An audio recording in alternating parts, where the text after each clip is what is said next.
Mr. Speaker, I yield to the gentleman from Connecticut, Mr. Courtney, the sponsor of the House version of the bill, such time as he may consume.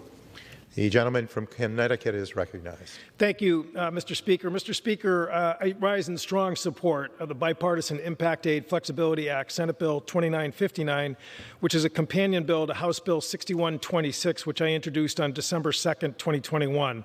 I want to begin by thanking Chairman Scott and Ranking Member Fox and her representative this evening, Mr. Owens, of the Education and Labor Committee and the committee staff for accelerating consideration of this important measure, which provides federal support to 11 million K-12 school children across America and whose passage is very time sensitive, which I'll explain in a minute. Mr. Speaker, Federal Impact Aid is our nation's oldest K-12 federal education program. Impact Aid has its origins in 1821, when Congress first authorized support for schools to educate military-dependent children. In 1934, Congress passed the Johnson-O'Malley Act, which extended help to school districts located at federally recognized tribal lands. Congress recognized that, like military school districts, kids residing on Native American tribal lands, which were not subject to state or local taxation to fund schools, deserved assistance. In 1950, President Harry Truman signed into law the statutory framework for Impact Aid, which still stands today. Impact Aid is an important statement to communities that host children who reside and are connected to federal property and facilities, namely that the nation will not force them to bear an unfair, disproportionate cost of public education. Mr. Speaker, I'm proud to represent a district with two of those host communities, Groton and Ledyard, Connecticut. Groton is the home of our nation's oldest Navy submarine base, with approximately 9,000 sailors and officers who work every day to protect our nation. Ledyard is the town next door where many personnel live. Groton has over 1,000 Navy kids. Ledyard has 850. Ledyard is also the site of the Mashantucket Tribal Nation, many of whose children attend Ledyard schools.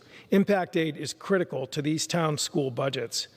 The bill before us addresses an urgent logistical problem with Impact Aid unless we act, which will harm military and tribal districts all across the country, namely the obstacle created by COVID to get an accurate head count of eligible students, which must be filed with the U.S. Department of Education by January 31st, 12 days from now. And that, again, is the time-sensitive urgency this evening.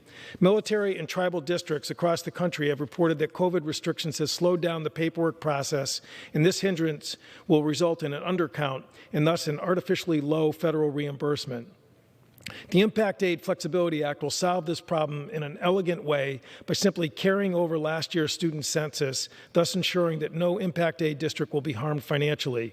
This is a one-year fix, the same as the fix that last Congress passed in December 2020, the Impact Aid Coronavirus Relief Act, which I sponsored with my Republican colleague Dusty Johnson of South Dakota. Mr. Speaker, this vote is being watched nervously by school officials and military staff all across the nation, such as Groton School Superintendent Susan Austin, Ledyard Superintendent Jason Hartling, and Miranda Chapman, the Navy School Liaison Officer at Groton Sub Base, New London, who have worked with the National Association of Federally Impacted Schools, and I salute them and all their colleagues across the country for their work raising this issue before Congress. The bill before us has already passed the U.S. Senate unanimously and has the support of the Biden administration. It's a bill that keeps the promise to host communities that a high quality of education will not be denied because of military service or tribal recognition. I urge the House to pass this bill tonight with an overwhelming vote of confidence and thanks for those who wear the uniform of this country and our tribal nations and their families. I yield.